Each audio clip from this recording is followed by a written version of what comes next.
네, 안녕하십니까? 네, 공부 시작한 지 이제 일주일이 넘었죠? 네, 공부 좀 하실만 하십니까? 해먹겠습니까? 네, 처음에 다 그래요. 그랬던 분들이 1년이 지나게 되면 합격해서 나가요. 정말 대단하고 이상해요. 법을 공부 안 하신 분들이잖아요. 그런데도 점수를 따가지고 합격해서 나가는 거 보면 참 신기해요. 특히 민법. 민법은 과목 자체가 막 연결돼 있어요. 내용 자체가. 그걸 입체적으로 이해한다는 것은 정말 어려운 일이에요. 그런데 이 중개사 수험생들은 법을 하나도 공부 안 했다가 1년 만에 그걸 이해를 해갖고 점수를 따갖고 나가니까 정말 대단한 거죠. 그래서 아마 민법이나 이런 과목들은 아마 그 강의를 여러분들이 최소한 10번 이상 들으시게 될 거예요. 특강 포함해서. 네, 그래서 사실은 짧은 기간이지만 정말 강렬하게 공부를 하고 자격증을 따시는 것 같아요. 근데 그분들도 처음에는 일주일 됐을 때는 뭐가 뭔지 모르겠고 하나도 모르겠고 막 그런 거예요. 그랬다가 이제 한 바퀴 돌면 두 번째부터는 이제 귀에 들리는 얘기들이 조금씩 늘어나고 그럼 재미가 있어 그때는. 그러니까 잘 참으셔야 돼요. 인내가 중요해요. 인내. 합격하신 분들 보면 다 인내심을 갖고 꾸준히 했을 때 자격증을 따시게 되죠. 자, 그러면 이제 오늘은 우리 이제 교재가 나왔는데 어디부터 할 거냐면 51페이지에 있는 자격증부터 보죠. 이 자격증 나중에 합격하시면 자격증 요거 받으시는 거 상상을 해보시고 올해 꼭 딸 수 있도록 여러분 꼭 다짐하시고요. 자, 넘기시면 53페이지가 나옵니다. 이렇게 열심히 공부해서 딴 자격증인데 그 자격증을 갖다가 딴 사람한테 빌려주면 되겠어요? 안 되겠어요? 안 됩니까?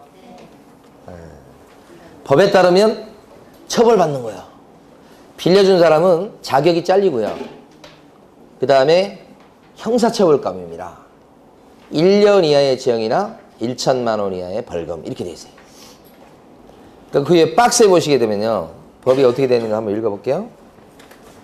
박스에 좁은 다지기에서 7조 1항을 보시면 공인중개사는 다른 사람에게 자기의 성명을 사용하여 중개 업무를 하게 하거나 자기의 공인중개사 자격증을 양도 또는 대여해서는 안 된다. 이렇게 법에 나와 있는 얘기예요. 근데 어제 나갔던 학원에서도 질문을 두 분이 하셔요.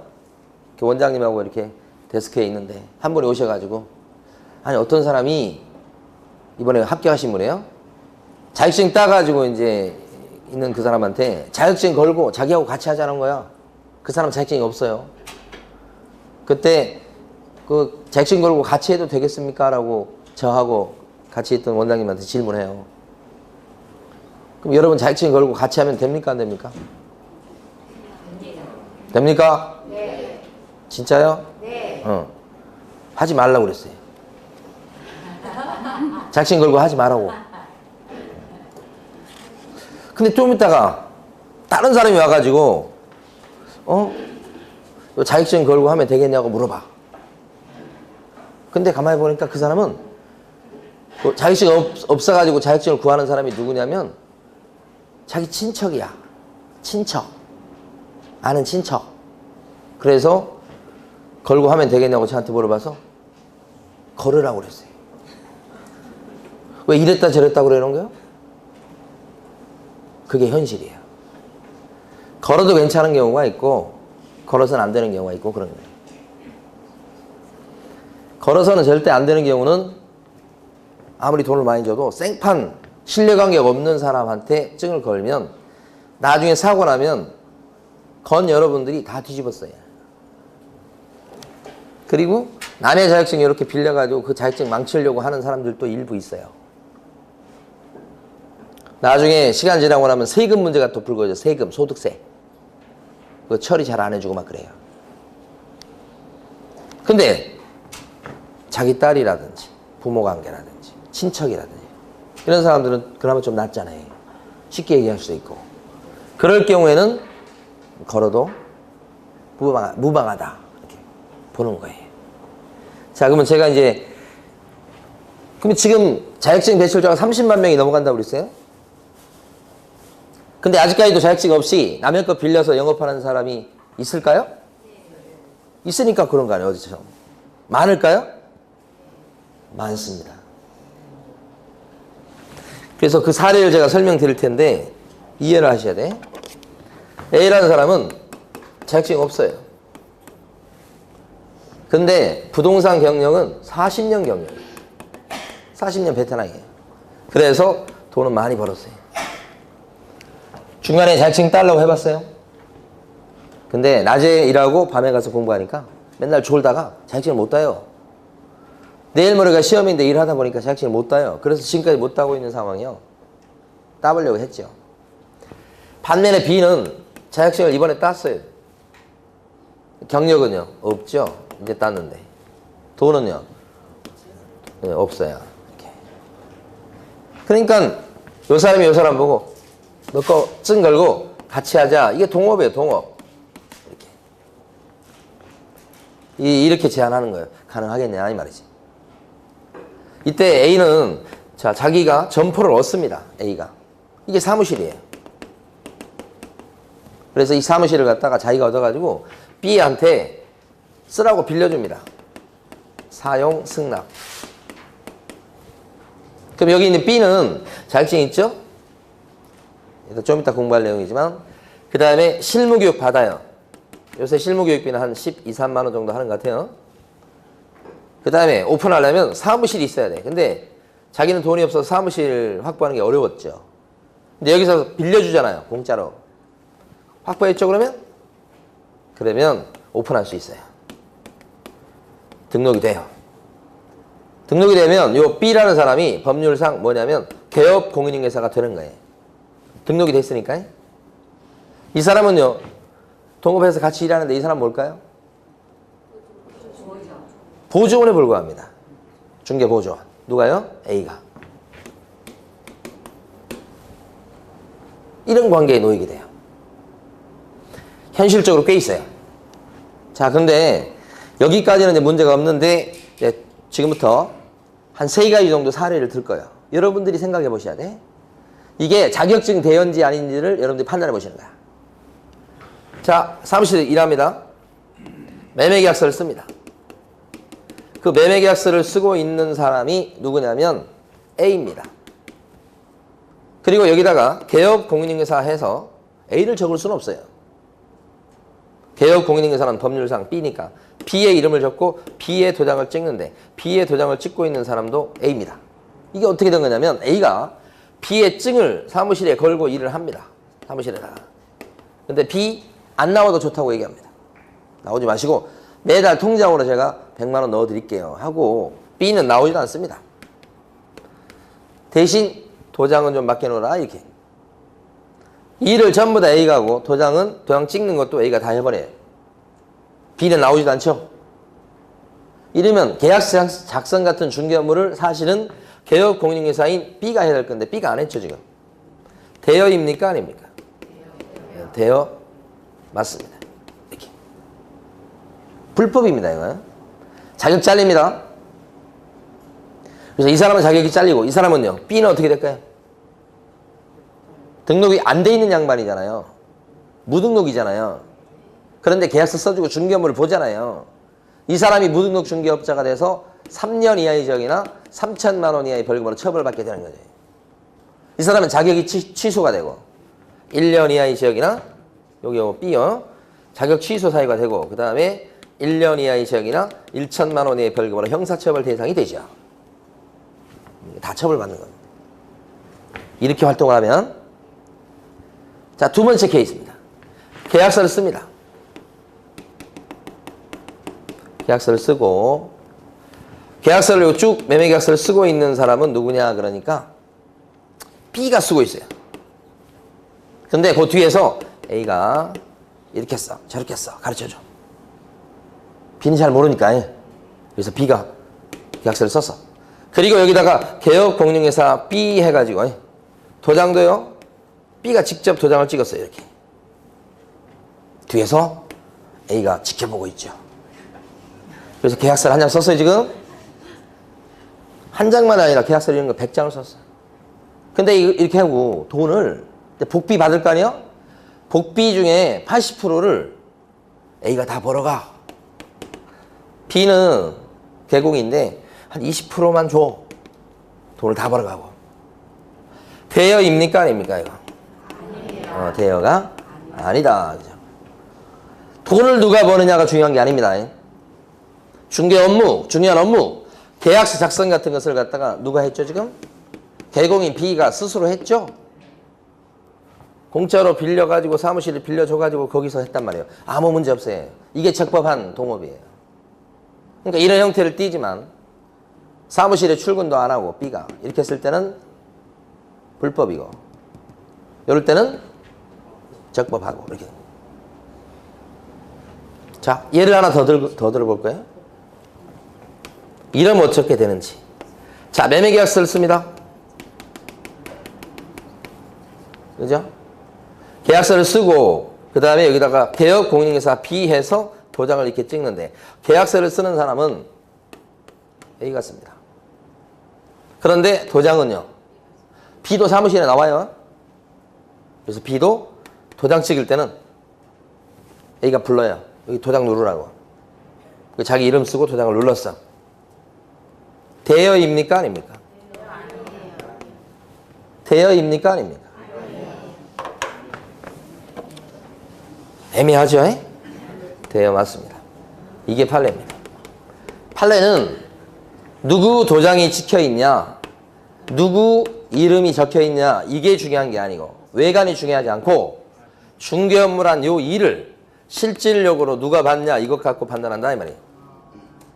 그래서 이럴 경우도 대여가 된다고 보는 거예요. 이게 뭐예요? 판례예요, 판례. 이게 제일 어렵겠죠? 이런 거보다. 이게 지금 자격증 대여와 관련된 판례들을 쭉 설명드린 거예요. 현장에서도 마찬가지예요. 대여인지 아닌지 판단할 때는 이렇게 판단한다. 그런데 만약에 이런 경우에 A가 쓰고 B가 직접 자기 자필로 자기 이름 쓰고 도장 찍었다. 그리고 손을 딱 떼면 대여인지 아닌지 판단하는 것은 힘들어져요. 현장에서 A가 계약서 쓰고 있는 것을 그 손목을 꽉 잡아야 대여가 되는 거예요. 칠판에서는 쉬워요. A가 썼다고 써놔버렸잖아, 이렇게. 근데 현장에서는 계약서 다 쓰고 나서 손 띄면 누가 썼는지 어떻게 알아요? 적발이 쉽지 않다는 얘기? 네? 네. 자, 그 다음에 넘어가셔서 56페이지 가시는 거예요.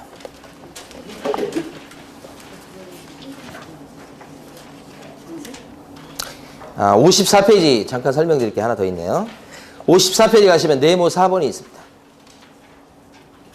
공인중개사의 명칭 등 사용 금지라고 되어 있죠. 자, 여기서 발생합니다. 여기서. 지금 A는 자기 사무실에, 자기가 얻은 사무실이에요. 근데 B의 증을 걸고서 지금 동업을 합니다. 그래서 계약서를 전부 다 누가 쓰냐면, 계약서를 전부 다 A가 쓰지 않고 B가 다 썼어요. 요거 밑에 경우 B가 다 쓰고 B에 두 장 눌렀어. 그러면 대여 아니고 적법하죠? 그런데 이 사무실은 지금 누구 사무실입니까? 누가 얻은 사무실이에요? A가 얻은 사무실이니까 A는 명함을 파는데 명함에 무슨 부동산 중개사무소 이렇게 돼 있고 명함 거기에다가 자 대표 해가지고 A 있죠? 사무실을 얻은 사람 이름을 써요. 이렇게. 그럼 이 사람은 자격증이 없는 사람인데 지금 부동산 사무실 명함을 파가지고 대표라고 쓰고 있죠. 근데 이 사람이 돈을 엄청나게 벌었어요. 자격증도 없는데. 왜요? 영업 능력이 뛰어나니까. B 걸 걸고서 돈을 많이 번 거예요, A가. 이런 상황이 발생한 거예요. 이 사람은 무자격자인데 주변에 있던 25회 합격생, 26회 합격생, 27회 합격생, 19회 합격생 이런 사람들은 자격증 가지고 사무실을 운영하는데 돈을 별로 못 벌어. 파리만 날리고 있어 지금. 근데 이 사람은 자격증도 없는 사람인데 남의 걸 걸고서 엄청 잘해가지고 아파트도 몇 채씩 사고 막 그런 거예요. 뭐 이 사람들은요 자격증이 있는데 이 사람들은 이런 상황을 보면 어디가 아플까요? 배가 아프고. 배가 아프면 내과를 가는 게 아니라 구청을 가게 됩니다. 구청 가서 일릅니다. 이 사람은 자격증도 없는 사람인데 남의 거 걸고 한다고. 나와보면 B가 직접 쓰고 B가 자필로 자기 이름 쓰고 도장을 누르니까 합법이잖아요. 근데 뒤지다 보니까 명함이 나와서 이 명함이 이게 걸리는 거예요. 이게. 대표라고 쓴 게. 자기 사무실이니까 대표라고 쓰는 게 무방할 것 같지만 우리 판례는 뭐라고 했냐면 이 사람은 자격증도 없는 사람인데 부동산 사무실의 사장님을 뜻하는 대표라는 직함을 쓰면 되겠냐 이 말이에요. 이걸 쓰면 일반인들은 요 A를 무자격자 A를 대표라고 썼으니까 자격증 갖고 있는 공인중개사라고 오해하더라 이 말이에요. 그러니까 자격증 없는 사람이 대놓고 공인중개사라고 명함을 파도 걸리지만은 자격증 없는 사람이 대표라는 요런 직함을 써가지고 일반인들로 하여금 자격증 갖고 있는 사람처럼 오인하게 만드는 것도 법에 걸린다 이거지. 그래서 이게 1년 이하의 징역이나 1천만 원 이하의 벌금으로 형사처벌 대상이 되는 그런 위법사항이 되는 거예요. 판례가 있는 거야. 시험에 그렇게 잘 나와 이게. 그래서 거기 보면 판례 중에 2번 있잖아요. 판례 박스에 2번 있죠? 거기에 밑줄 그어진 부분이 있죠. 무자격자가 자신의 명함에다가 부동산 뉴스 뭐라는 명칭을 써요? 대표라는 명칭을 기재해서 사용한 것은 공인중개사와 유사한 명칭을 사용한 것에 해당한다. 원래 법에서는 공인중개사 아닌 자는 공인중개사 또는 이와 유사한 명칭을 쓰면 안 된다고 원래 법이 돼 있어요. 그게 위에 네모 4번에 두 줄이잖아요. 그렇죠? 위에 네모 4번 아까 있었죠? 아까? 그렇게 법이 돼 있는데 그걸 정면으로 위반한 거다 이 말이죠. 네? 근데 이런 일이 발생할 때 이제 이런 판례가 나오니까 판례 같은 게 중요해요. 또 굉장히 이거 질문을 많이 받는 거예요. 이게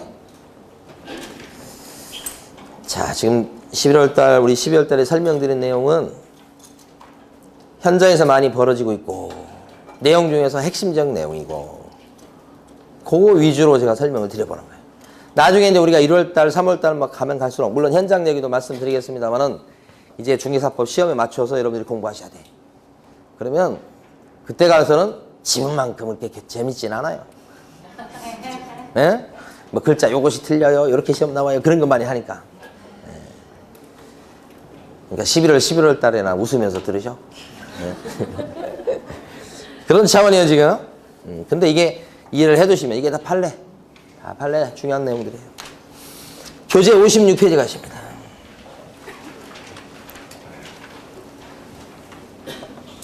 이 장은 이제 어떤 얘기냐면 자격증 따가지고 사무실 얻어갖고 교육 받아가지고 오픈을 해서 개혁 공인중개사가 돼서 중개업하는 그런 내용이에요. 그러니까 여러분들 공부할 때요. 자 중개업을 하려면 어떻게 해야 중개업을 할 수 있습니까? 중개업을 하려고 그래요. 자 등록을 내야 중개업을 할 수 있죠? 이런 뜻이에요. 등록을 하려면요. 자격증 따야 되겠죠? 이런 거란 말이에요. 물론 이것만 갖고 되는 건 아닙니다. 자격증 따고 그 다음에 교육을 또 받아야 돼요. 실무교육이라는 걸. 그 다음에 막 사무실도 얻어놓고 막 그래야 되는 거예요. 이렇게 되면 그때는 오픈할 수 있죠. 오픈을 해서 등록이 되면 그때부터 그 사람을 뭐라고 부른다고 지난주에 공부했나요? 개업 공인중개사라고 부르고 그러면 떳떳하게 뭘 할 수 있게 돼요. 근데 만약에 등록도 안 한 채 중개업을 했어요. 그런 사람은 무등록 중개업자라고 해서 3년 이하의 징역이나 3천만 원의 벌금으로 형사처벌 받죠. 그렇죠? 그래서 여기 2장에서 여러분들이 배우시는 내용은 4가지 내용을 공부하시게 돼요. 첫 번째는 등록이 되려면 어떤 조건을 갖춰야 되냐. 등록 기준을 먼저 배우고요. 그 다음에 등록할 때는 결격사유에 해당되지 않아야 됩니다. 오픈하려고 했을 때 등록 기준을 잘 갖추는 것 물론 중요하지만 하자가 없어야 됩니다. 오늘 배운 내용 중에 가장 중요한 게 이겁니다. 그 다음에 법에서는 일정한 절차를 요구합니다. 절차를 밟아서 등록하도록 그렇게 돼 있죠. 근데 만약에 등록도 안 하고 중개업을 하면 처벌한다고 그랬어요. 그래서 무등록 중개업은 금지해요. 이렇게 돼 있어요. 이 네 가지 내용을 공부합니다. 응? 자, 그러면 제가 이제 수업 시간에 교재를 쭉 보면서 말이에요. 어디에다가 밑줄 긋겠습니다. 그런 것만 밑줄을 여러분들이 그으시면 돼요. 절대 여러분들이 스스로 열심히 공부하시면서 여러분 마음대로 밑줄을 긋지 마셔야 돼요. 그러면 나중에 책이 어떻게 되냐면 모든 부분에 밑줄이 가 있어요. 여러분 교재가 이렇게 되어 있습니다만 핵심적 내용은 몇 군데 되지 않아요. 그래서 그냥 깨끗하게 내버려 두는 게 차라리 나아요. 그리고 이제 1월달, 3월달 갈 때마다 어디를 밑줄 그으세요, 별표 하세요. 그런데 거기만 하시고 그 부분만 복습을 하셔야 돼. 그래서 이제 열심히 공부한다고 해가지고 우리 중개사법 교재를 갖다 처음부터 끝까지 막 있죠. 소설책 읽듯이 막 읽고 막 여러 번 읽고 막 그럴 필요가 없고 설명을 잘 들으시고 이해가 되시면 밑줄 그은 부분만 반복적으로 읽어보시는 거예요. 그래야 양을 줄일 수 있는 거예요. 자, 우리 어디 가시냐면 58페이지 가십니다. 제가 수업 시간에 막 이렇게 집중적으로 밑줄 긋거나 공부 안 한 가르치지 않는 그 부분은 시험에 안 나옵니다. 시험에 나오는 것이 다 거의 결정이 돼 있어요. 58페이지 보시면 가로 4번에 반가로 1번에 동그라미 1번에 기억번이죠. 중요합니다. 첫째 줄하고 둘째 줄 앞부분까지. 밑줄 긋습니다. 공인중개사 또는 법인이 아닌 자는 중개사무소 개설 등록을 신청할 수 없다. 거기까지만 딱 밑줄이에요. 그럼 이건요. 공인중개사하고 법인 아닌 사람은 등록 신청할 수 없으니까 뒤집어 얘기하면 등록 신청은 누구만 할 수 있다는 뜻입니까?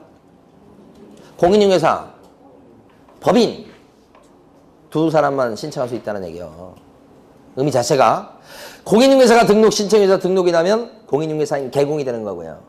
법인이 등록 신청해서 등록이 되면 뭐예요? 법인인 개공이 되는 겁니다.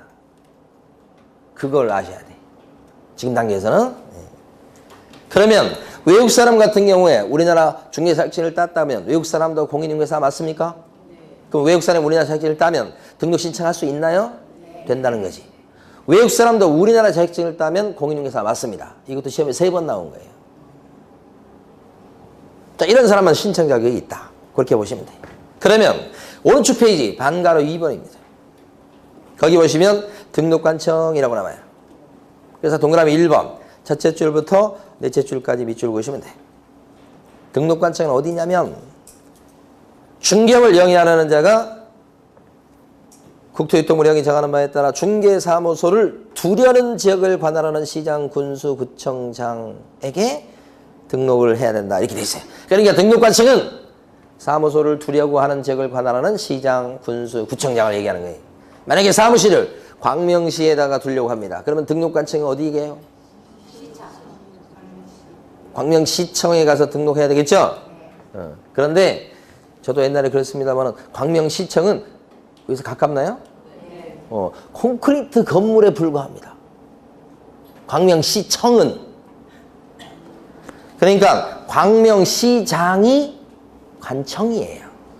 그러니까 저도 대학교 처음 갔을 때 행정법 같은 거 할 때 선생님이 행정관청 그러면 우리는 청사를 생각해서 청사 건물을 생각해서 광명시청 거기 가서 하는 거라고 생각했어. 여러분하고 똑같이. 근데 법률적으로는 관청 그러면 거기 책임자인 사람을 얘기하는 거야. 그러니까 등록관청 그러면 광명시청 그러면 나중에는 무식하다고 그래. 광명시장 이렇게 하는 거야. 근데 살기를 구로구에 사는데 사무실을 광명시에 오픈하려고 합니다. 그러면 등록관청 어디게요? 구로구에 사는데 사무실을 광명에. 그치? 사무실 기준이라는 거예요. 살고 있는 주소 기준이 아니고. 그런데 경우에 따라 어떤 게 있냐면 구청장이 있고 시장이 있는 경우가 있어요. 만약에 성남시 보세요. 성남시 분당구 해보세요. 그러면 성남시 분당구, 수정구, 중원구 막 구가 세 군데나 있거든.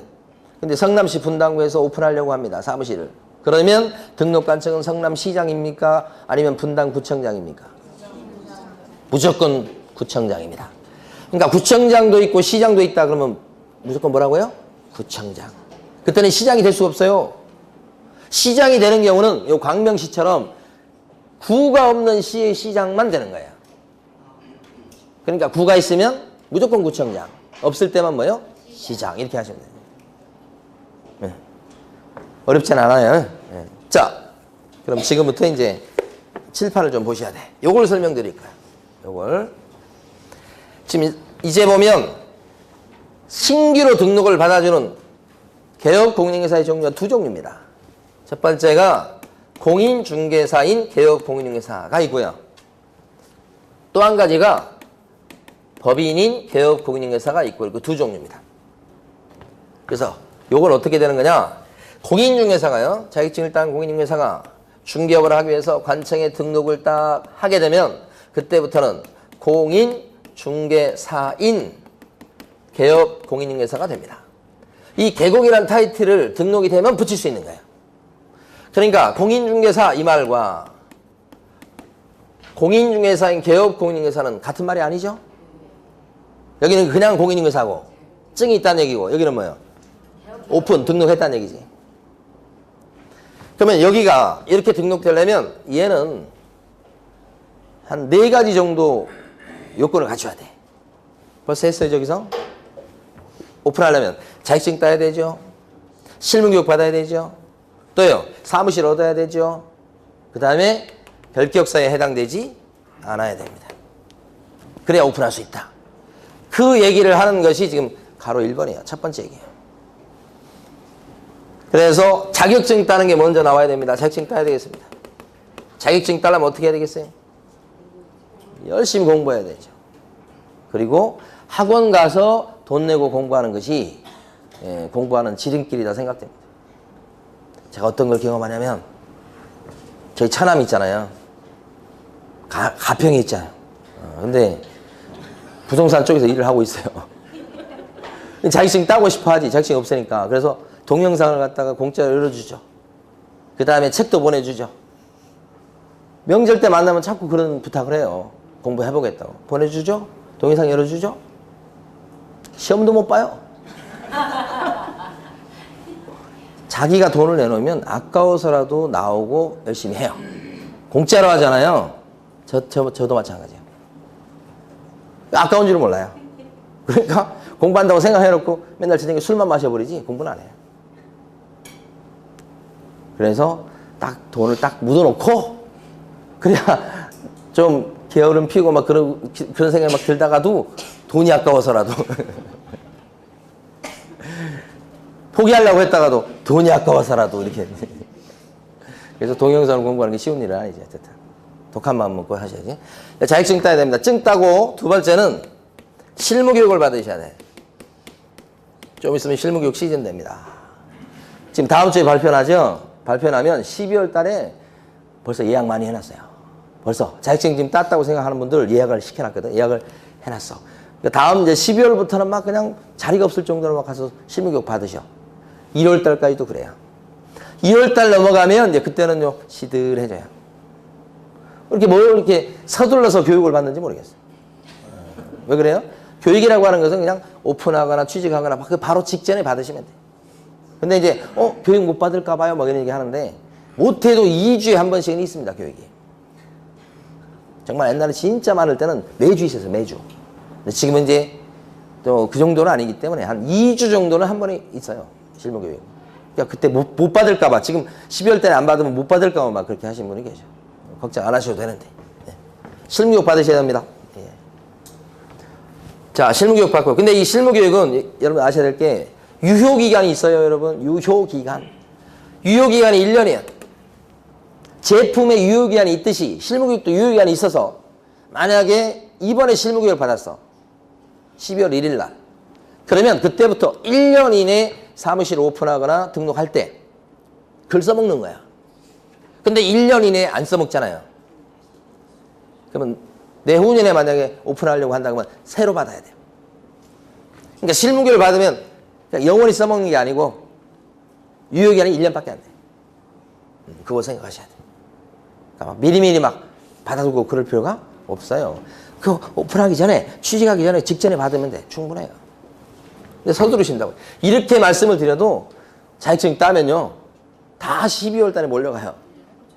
왜요? 동무들 때문에 그래요. 동무, 친구들 때문에. 친구들이 막, 이 사람도 교육받고, 이 사람도 교육받잖아. 신청했다고 그러잖아. 그럼 나는 오픈할 건 아닌데, 그래도 내가 안 받으면 막, 안 받으면 자격증도 안 나올 것 같고, 막 이런 느낌 있잖아요. 그래서 다 그때 몰려서 받으시는 거예요. 그것도 뭐 어쩔 수 없지 뭐. 자, 그 다음에 사무실 얻어야 됩니다. 사무실.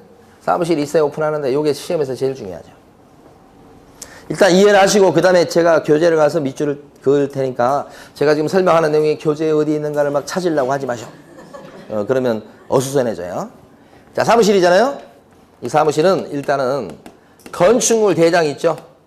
건축물 대장 들어보셨죠? 건축물 대장에 기재된 건물에다가 사무실을 갖다가 얻어놓는 것이 이게 원칙이야. 그러니까 건축물 대장에 등재가 되어 있는 건물, 그런 건물을 확보했을 때 등록할 수 있다 이 말이야. 그러니까 만약에 건축물 대장이 안 나와, 예를 들어서 대표적으로 할 수 있는 게 무허가 건물 그러면 건축물 대장에 안 올라 있겠죠. 이런 무허가 건물 같은 경우에는 아무리 이걸 확보했다고 해도 등록을 안 시켜준다 이 말이에요.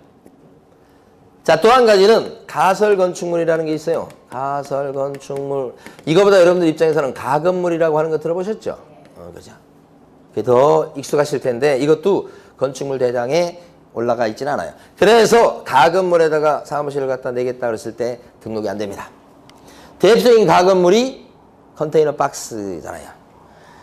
자, 땅 거래가 많은 시골은 아닐지라도 서울 외곽 쪽에다가 컨테이너 박스를 하나 갖다 놓고 땅 위에다가 거기다가 사무실 오픈하겠다 했을 때 관청에서 뭐 구리시장이나 이런 사람들이 등록해 주겠습니까? 안 해준다 이 말이에요.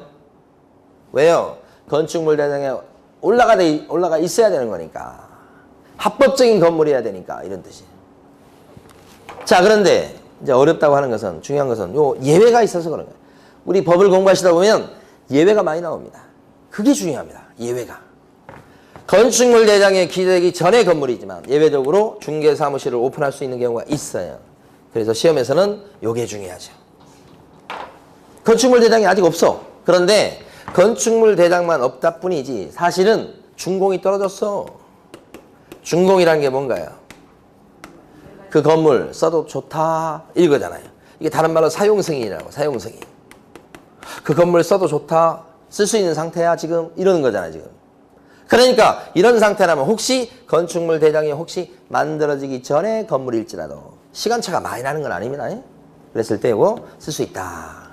이게 어떤 경우 때문에 이게 나왔냐면, 이거 좀 이따 다시 설명드릴 텐데, 새 아파트가 들어섰을 때, 새 아파트 앞쪽에 보면, 요새는 단지 내 상가에서 안쪽에 들어가 있는 상가는 좀 보기 힘들고, 단지 앞에 상가가 많이 들어서지요. 근데 그 단지 앞 상가 같은 경우 가만히 보면 아파트 지을 때 같이 짓는데, 그 단지 앞 상가에 누가 많이 입점하던가요? 누가 많이 들어오던가요? 부동산이 많이 들어오잖아. 부동산은 왜 거기에 자리를 차지하고 그렇게 일하려고 그럴까요? 그러니까 왜 돈이 될까요? 새 아파트 같은 경우 그 분양받은 사람이 다 들어가서 주인들이 들어가서 하는 게 아니라, 그렇죠? 전세를 많이 놓게 되죠. 그러면 전세 계약이 많이 이루어져요, 한순간에. 그래서 그 사무실은 그 앞쪽에 사무실 차려가지고 전세 계약을 많이 해서 돈 벌려고 하는 거예요. 근데 문제는 오픈하려고 했더니 이게 지금 다 지어졌는데 아직 대장이 안 만들어졌다는 거야, 그 단지 앞 상가가. 그럼 어떤 사람은 진짜 분양받는 사람도 있어.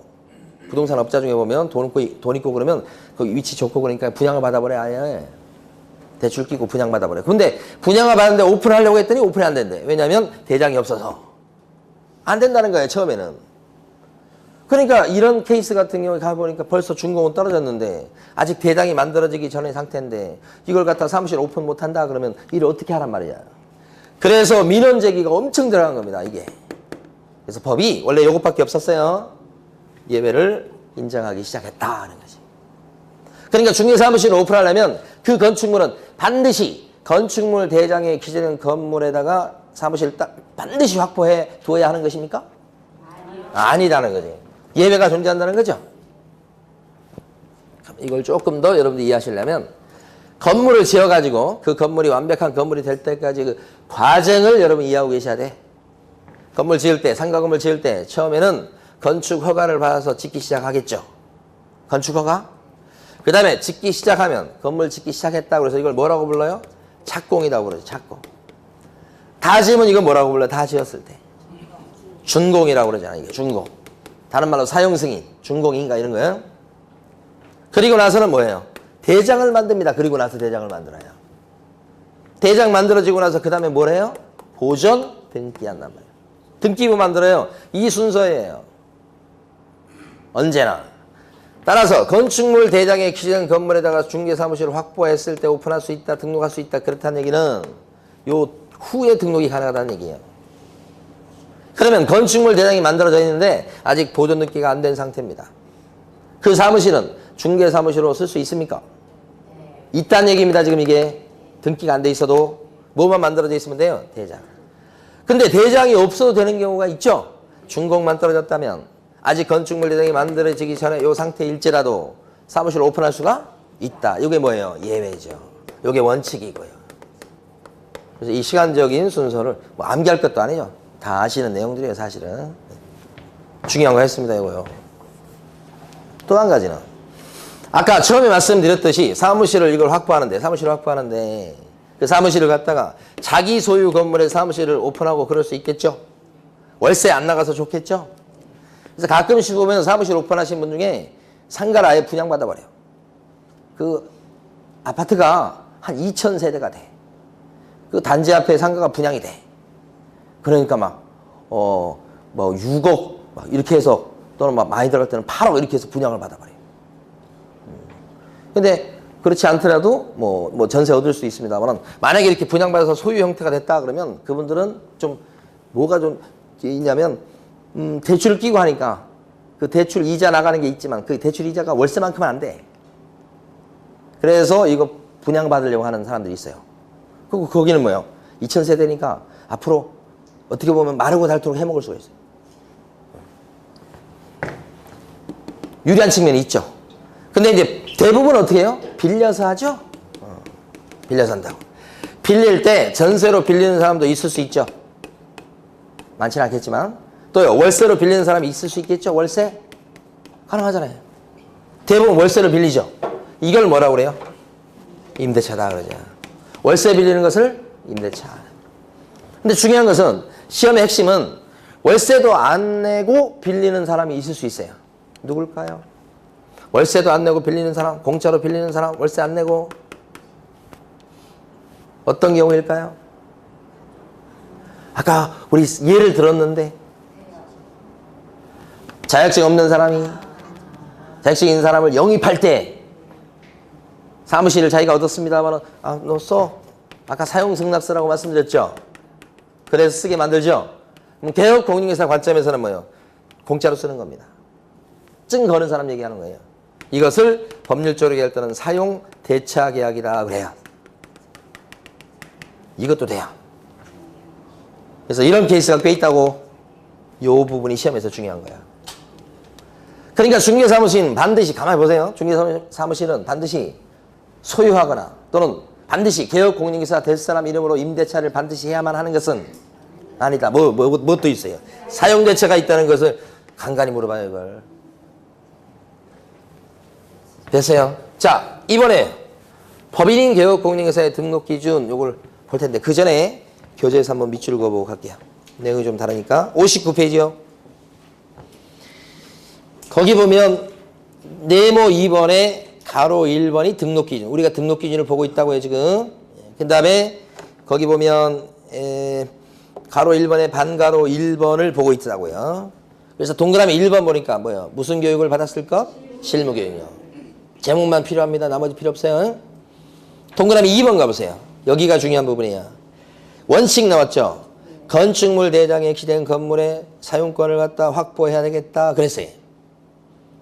이쪽 보셨죠? 근데 그때 가로 안에 보시면 가설 건축물 대장은 어떻게 된다고요? 제외 이렇게 돼 있잖아요. 그 가로 안의 내용 조심하셔야 돼. 제외 포함 아닙니다. 그 다음에 동그라미 기억반 넷째 줄 가보시면 가설 건축물, 위반 건축물 나와요. 불법 건축물, 무허 건축물 나오죠? 전부 다 X 해버리셔야지. 자, 무슨 뜻이에요? 동그라미 기억반 넷째 줄요, 밑으로. 가건물 안 돼요. 불법 건축물 안 돼요. 무허 건물 안 돼요. 이렇게요? 불법 건축물 안에 무허 건물이 들어가 있는 겁니다, 사실은. 표현을 이렇게 해놨습니다만. 네. 됐어요. 다음 페이지 가시면 동그라미 니은번입니다. 니은번에 예외라고 돼 있죠? 건축물 대장에 기재되기 전에 건물로서 준공검사, 준공인가, 사용승인, 사용검사 등을 받은 건물의 사용권을 확보해도 등록할 수가 있다. 예외적으로 이 말이에요. 그러니까 건축물 대장이 없어도 되는 경우죠. 그러면서 그 밑에 보면 이 사용권 확보는 소유도 되고 또 뭣도 돼요? 전세도 되고 월세 내는 임대차도 되고 마지막으로 뭣도 돼요? 사용대차도 가능하다는 거. 공짜 사용대차. 네, 여기까지. 자, 이제는 요 오른쪽 요걸 보도록 합니다. 시험에서는 등록 기준이 매년 한 문제씩 나와요. 여지 없어요. 근데 이제 쉽습니다. 문제 자체는. 네. 근데 그 중에서 법인인 개업 공인인계사의 등록 기준 여기 위주로 나옵니다. 나올 때 출제가 될 때. 자, 법인 요건 어떤 거냐면 법인이 있잖아요. 중개업을 하고 싶어요. 그러면 관청에다가 등록을 내야 돼요. 등록을 내면 그때부터는요. 타이틀이 붙어요. 법인인 뭐라고요? 개공이라고요. 이런 타이틀이 붙은 것은 등록이 됐기 때문에 붙는 거예요. 그러면 이게 법인이란 말과 법인인 개공이란 말은 같은 말이 아닌 거예요. 법인이 등록이 됐을 때 나아가서 법인인 개공이 되는 거라고. 아셨죠? 그럼 법인인 개업 공인인계사가 되려면 이 법인이 어떤 조건을 만족시켜야 되느냐, 갖춰야 되느냐 이 말이죠. 그래서 한 5가지 내용을 지금부터 공부할 거예요. 자, 여기서는 먼저 반가로 2번에요. 60페이지 반가로 2번에 동그라미 1번 가보십니다. 그래서 그 두 줄을 밑줄 긋습니다. 읽어보면 동그라미 1번에 보면 상법상 회사 동그라미요. 또는 협동조합 기본법 제2조 1호에 따른 협동조합의 동그라미요. 자, 협동조합으로서 가로 안의 내용은 좀 이따 보시고요. 자본금이 5천만 원 이상일 거 여기까지 밑줄. 나머지 필요 없습니다. 자, 보면요. 법인이요. 나중에 이제 민법 시간에 법인 같은 거 배우실 거예요. 그죠? 법인, 회사라고 생각하시면 돼요. 근데 법인이 워낙 범위가 넓어요. 그런데 법인인 개업 공인인계사로 등록을 시켜주는 법인은 두 종류예요. 하나가 뭐냐면 상법에 나오는 회사에 들어가거나 아니면 또는 협동조합에 들어가면 된다는 거지. 법인 중에서도 여기나 여기에 들어가면 돼요. 근데 상법을 안 배우셨기 때문에 구체적으로 내용을 모르셔도 괜찮아요. 상법에 나온 회사가 5개가 있어요. 근데 여러분이 많이 들어본 것은 주식회사를 많이 들어보셨을 거예요. 주식회사, 유한회사, 유한책임회사, 한명회사, 합자회사 이렇게 돼 있어요. 그거 안 외워도 괜찮아요. 그게 5가지가 상법에 나오는 회사의 종류예요. 거기에 이거 전부 다 법인이에요. 거기에 들어가는 법인이나 아니면 뭐면 돼요? 협동조합. 협동조합도 법인이에요. 그러니까 법인 중에서 이 2가지에 들어가면 등록이 될 수 있다 이 말이에요. 그 뜻이에요, 이게? 2가지. 그러니까 여기 5가지에다가 요거 하나 더 하면 총 6가지죠. 근데 여기서 중요한 게 뭐냐? 이거죠, 이거. 협동조합 중에 보면 사회적 협동조합이라고 나와요.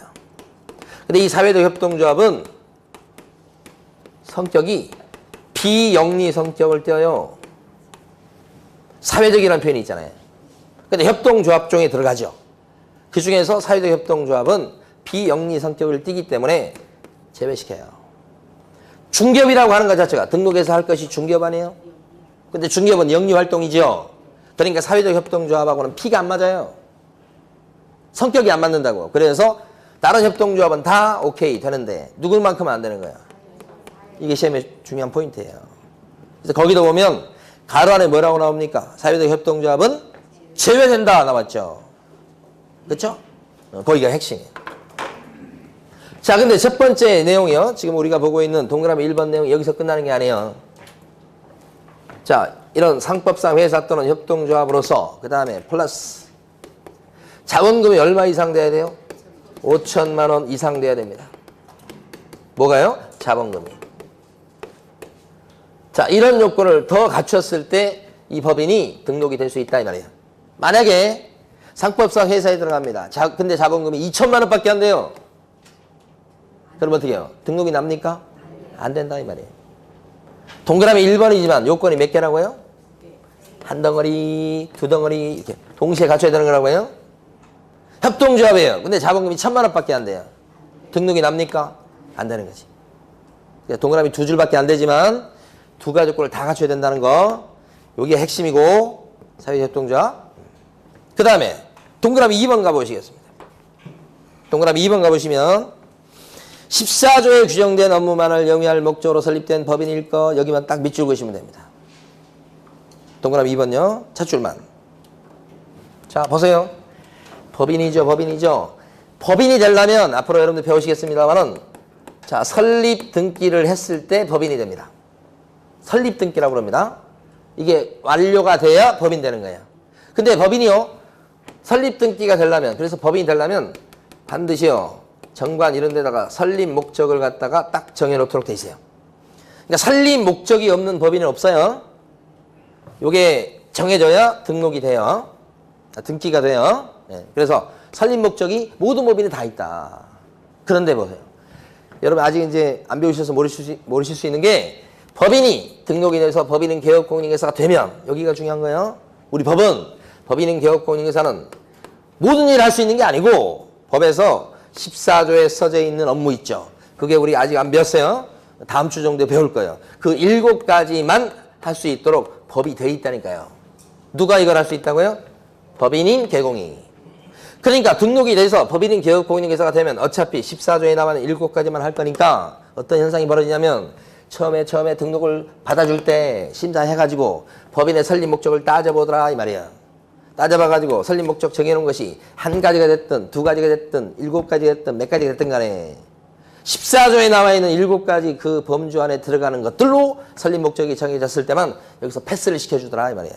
왜냐면 어차피 이렇게 됐을 때 이것밖에 못하는 거니까 여기서 심사한다는 얘기입니다. 예를 들어서 법인의 설립 목적 갑이라는 법인이 있다고 치고 설립 목적을 보니까 두 개를 정해놨어요. 보니까 하나는 중개업을 하겠다고 설립 목적이 돼 있어요.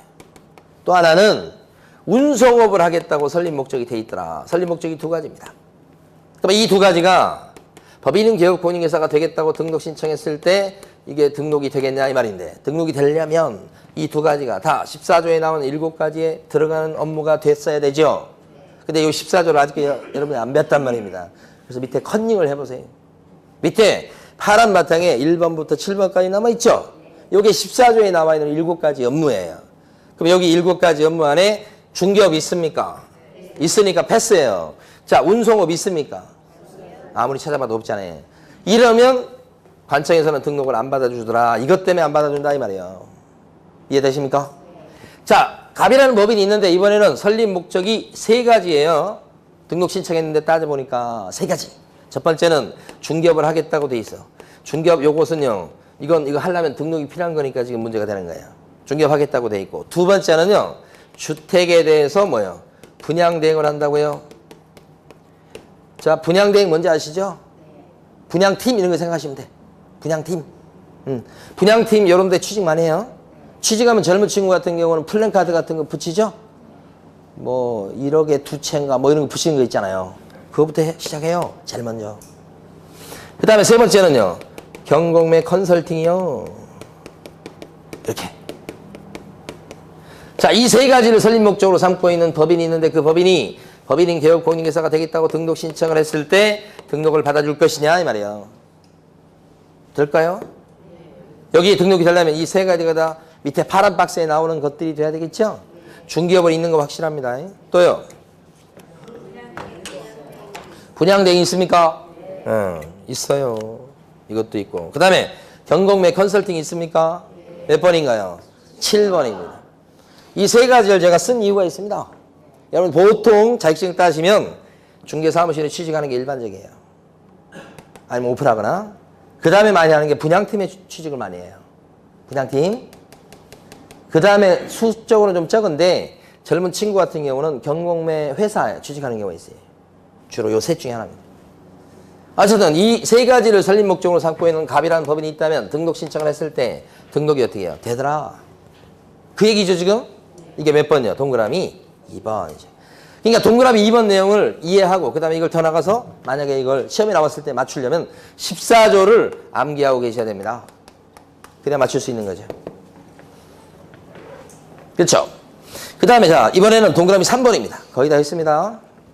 동그라미 3번 보시면 밑줄 긋겠습니다.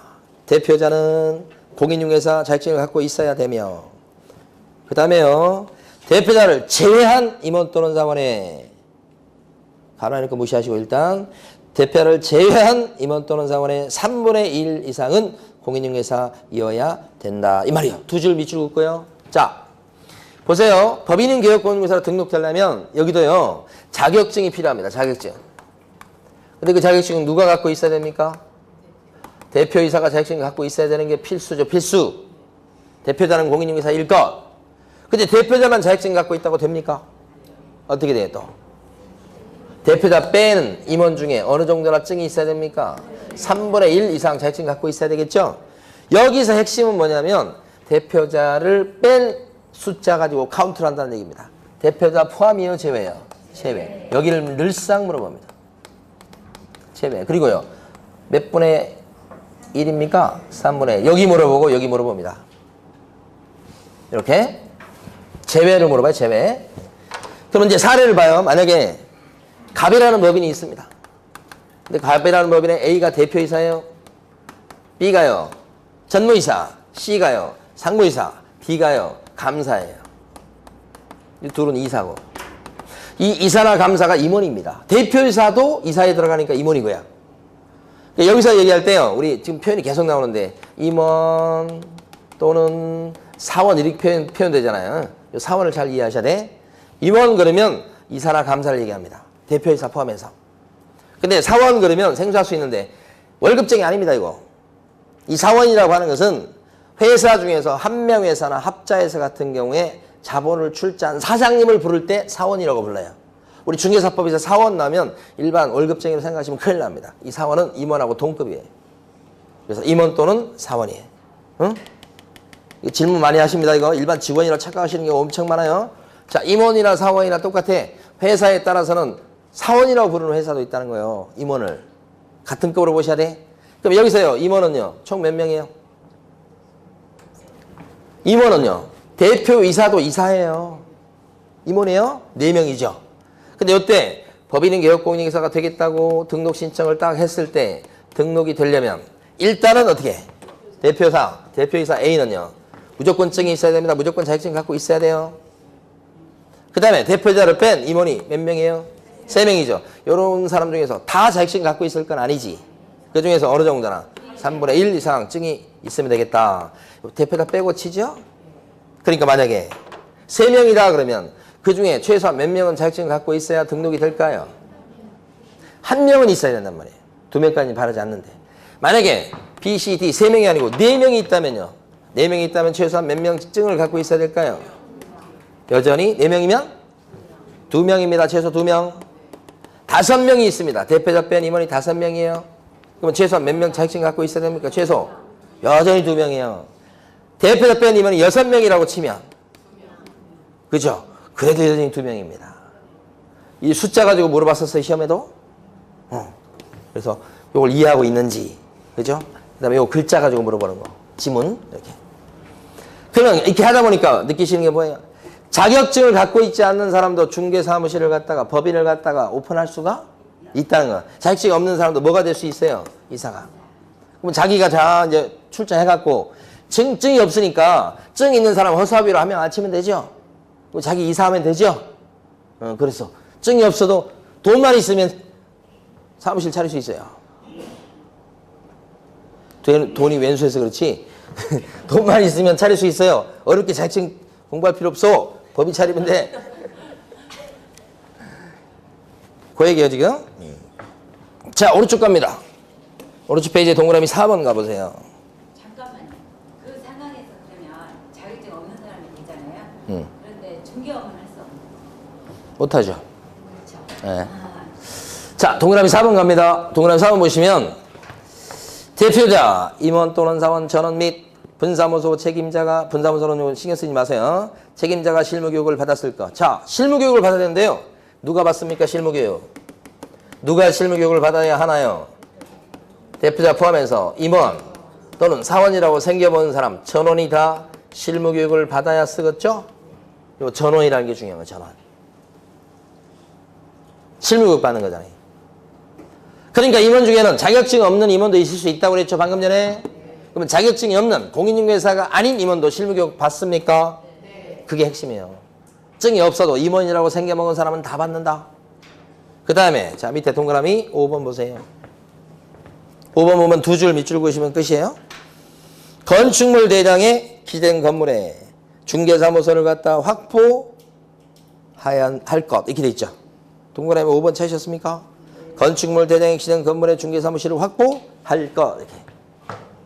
사무실 얘기죠 지금. 사무실 얘기. 자 끝이에요. 요 얘기는 다시 설명드리지 않는 것이 아까 저쪽에서 했었죠? 요 얘기에 그도 똑같아요. 응? 근데 가만히 보세요. 여기 보니까 지금 뒤에요. 3번, 4번, 5번은 무슨 얘기예요? 자격증 얘기죠. 그 다음에 실무교육 받는 얘기죠. 사무실 얘기죠. 이게 등록에 필요한 3요소입니다. 법인일지라도. 근데 법인은 뭐가 추가돼요? 요 두 개가 더 추가될 뿐이지. 이해되십니까? 그래서 일반적으로 등록할 때, 오픈할 때 필수적으로 갖춰야 될 요건은 자실사예요. 처음에 뭐 따고요? 자격증 따고 또요? 실무교육 받고 그 다음에 또요? 사무실 얻어놓고 이건 필수의 무조건 이게 공통된 요소지. 예? 자 쉬었다가 등록 절차 요거 보겠습니다.